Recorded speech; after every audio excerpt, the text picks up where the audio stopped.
गुरु गोविंद दोऊ खड़े काके लागू पाए।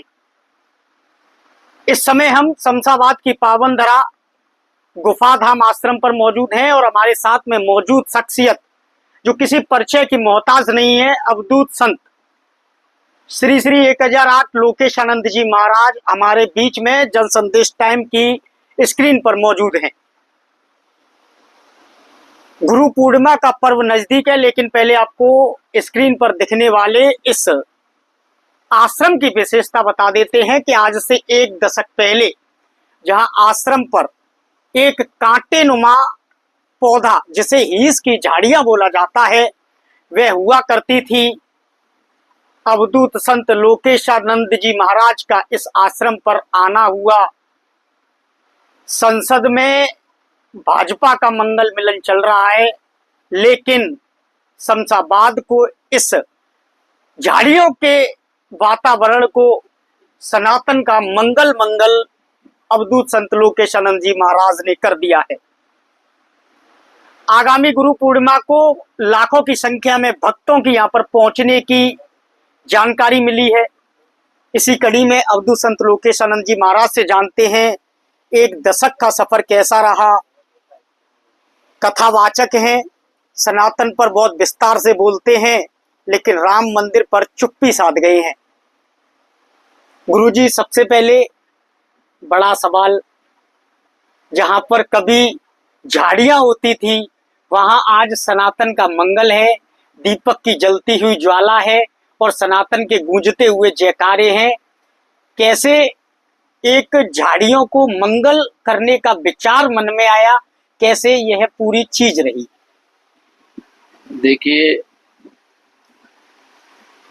ये आश्रम जो है, मैं तो यहाँ का एक निमित्त हूँ, लेकिन इस आश्रम की परंपरा बड़े बड़े महापुरुषों से प्रारंभ हुई है। बड़े बड़े महापुरुषों की प्रारंभिकता में श्री हरिहरदास त्यागी जी महाराज, फक्करदास जी महाराज, चरणदास जी महाराज बड़े बड़े वैष्णव महापुरुष रहे हैं और ऐसे विलक्षण महापुरुष तपोनिष्ठ महात्मा रहे। उनकी तपस्या, उनकी साधना का प्रभाव है कि उसके निमित्त में यहाँ पधारा हूँ।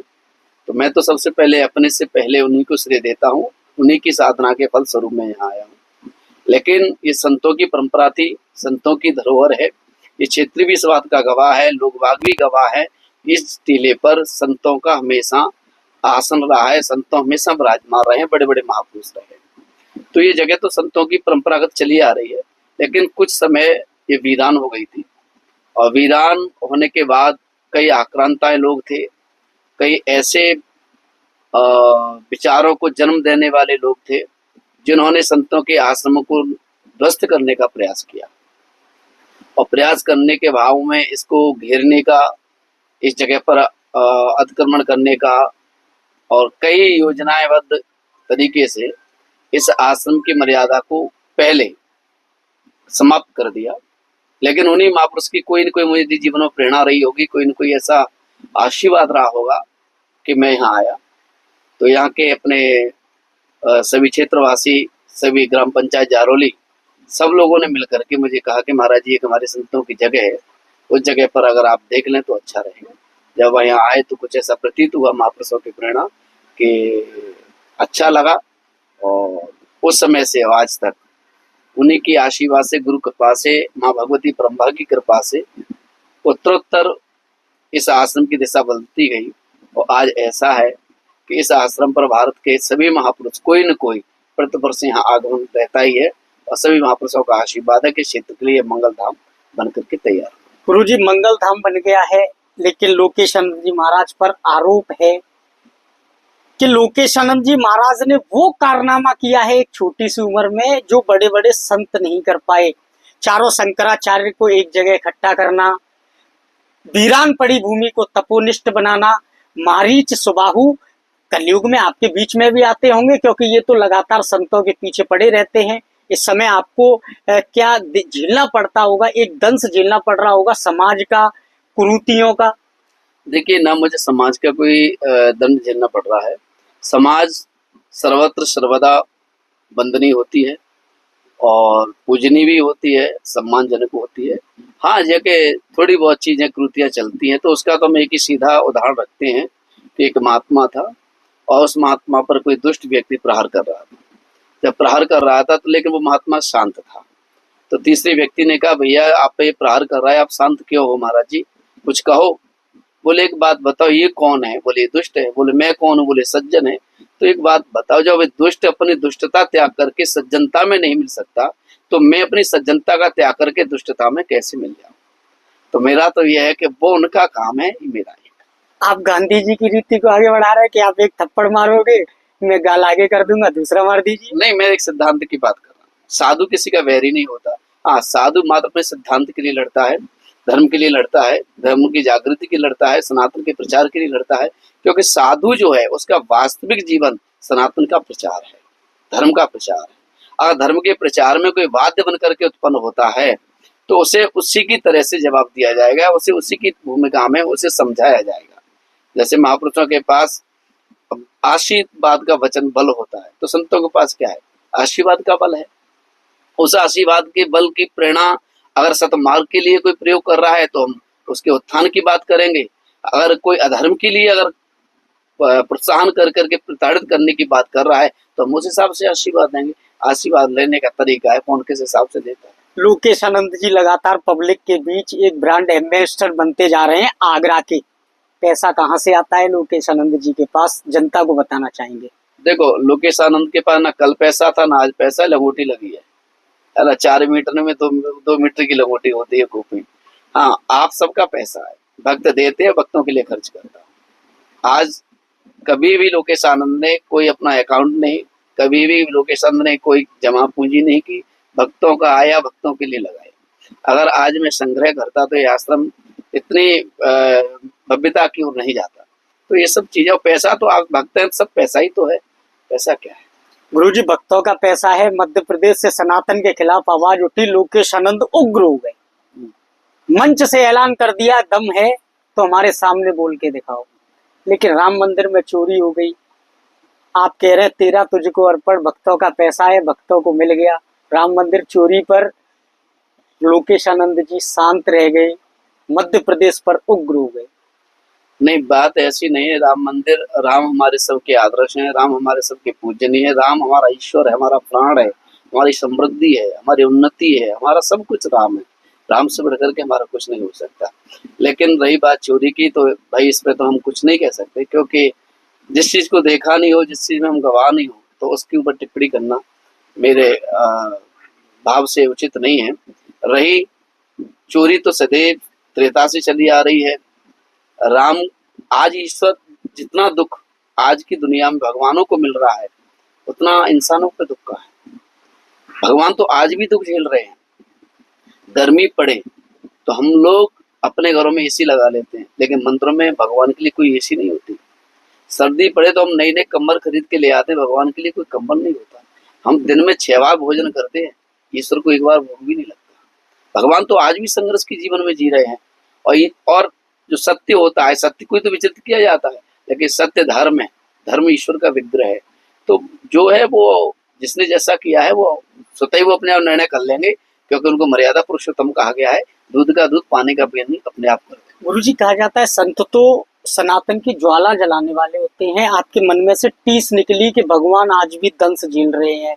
भोजन, मौसम के हिसाब से भगवान को सुविधा, आदमी अपने आप को बदल लेता है लेकिन भगवान को नहीं बदल पाता है। मेरा व्यक्तिगत मानना है और आपसे विचार विमर्श करना चाहूंगा, चूंकि भगवान तो मूर्ति के रूप में मान लिया जाता है, मूर्ति में प्राण होते हैं क्या? क्यों नहीं होते?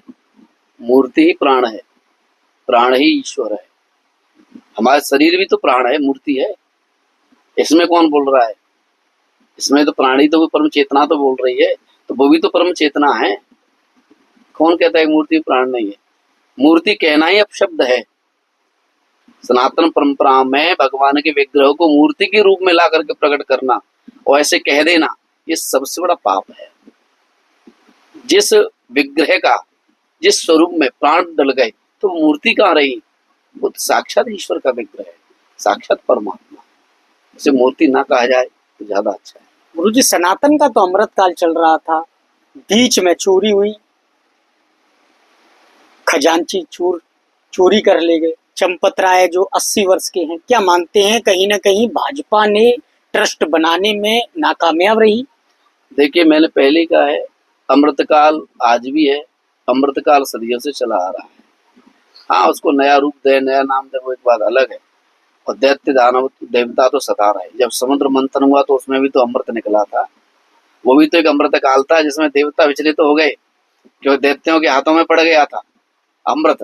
अमृत पड़ करके दैत्य ले गए थे, लेकर के बंटवारा करना चाह रहे थे।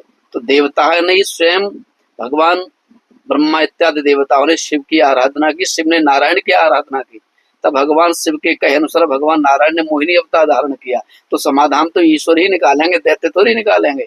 तो राम की चोरी हुई तो राम अपने आप समाधान निकाल देंगे, इसमें कोई दो राय नहीं। गुरुजी, मेरा आखिरी सवाल, देश का राजा देश के युवाओं पर डंडे बरसा रहा है, नीट का पेपर लीक हो रहा है, युवाओं के लिए सरकार का पिटारा बिल्कुल खाली है, क्या कहना चाहेंगे?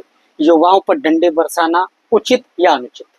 देखिए, युवा हमारा वायु है, एक तेज है, एक रफ्तार, एक गति है। वायु का विलोम करो, युवा हो गया।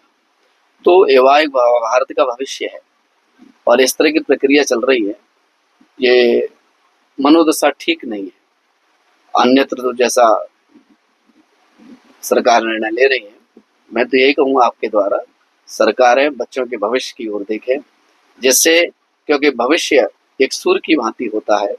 अगर सूर्य के अंदर मलिनता आ गई, कालीनता आ गई, तो धीरे धीरे कहीं ऐसा ना हो कि सूर्य निस्तेज हो जाए, और निस्तेज होने से डूब जाएगा, और डूबेगा तो कभी प्रकाश हो नहीं सकता। हमारे चैनल के माध्यम से क्या अपील करना चाहेंगे आगामी गुरु पूर्णिमा कार्यक्रम को लेकर और सनातन के प्रचार प्रसार को लेकर?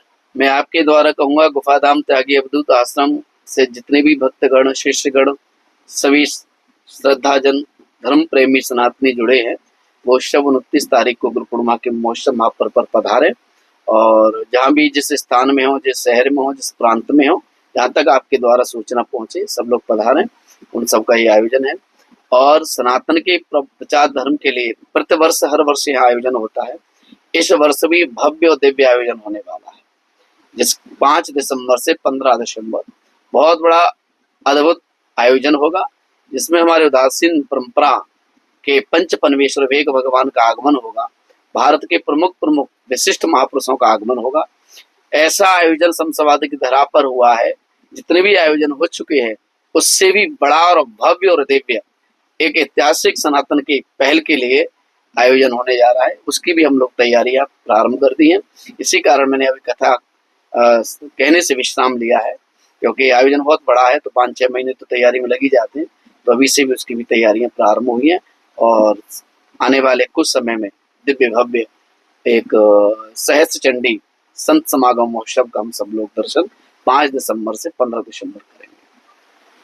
आज से 1 दशक पूर्व लगातार झाड़ियों का एक घेरा बना हुआ यह जारौली गुफाधाम टीला, जिसे कि लोकेशानंद जी महाराज का संरक्षण मिला, और वह आज गुफाधाम टीला की जगह गुफाधाम आश्रम बन गया। लगातार 1 दशक से सनातन की नई परिभाषा लिख रहा गुफाधाम आश्रम इस बार भी लोकेशानंद जी महाराज के सानिध्य में 5 दिसंबर से 15 दिसंबर तक सनातन की नई परिभाषा लिखने जा रहा है, जिसमें महापुरुषों का आगमन होगा और सनातन का जनसैलाब उमड़ने की पूरी उम्मीद है। जंतर मंतर पर युवाओं पर किए गए सरकार के लाठीचार्ज को लोकेशानंद जी महाराज ने बर्बरता पूर्वक बताते हुए कहा कि सरकार को इस पर बैठकर विचार करना चाहिए, क्योंकि युवा में वायु का वेग होता है और वायु का विलोम शब्द युवा होता है। युवाओं से बैठकर सरकार को किसी अपनी समस्या का हल निकालना चाहिए, क्योंकि युवा की प्रगति से देश प्रगति की ओर होता है। लगातार लोकेशानंद जी महाराज ने सनातन के प्रचार प्रसार की भी बात कही है, और उन्होंने मूर्ति को मूर्ति न कहकर भगवान का विग्रह कहने की एक अपनी अपील की है।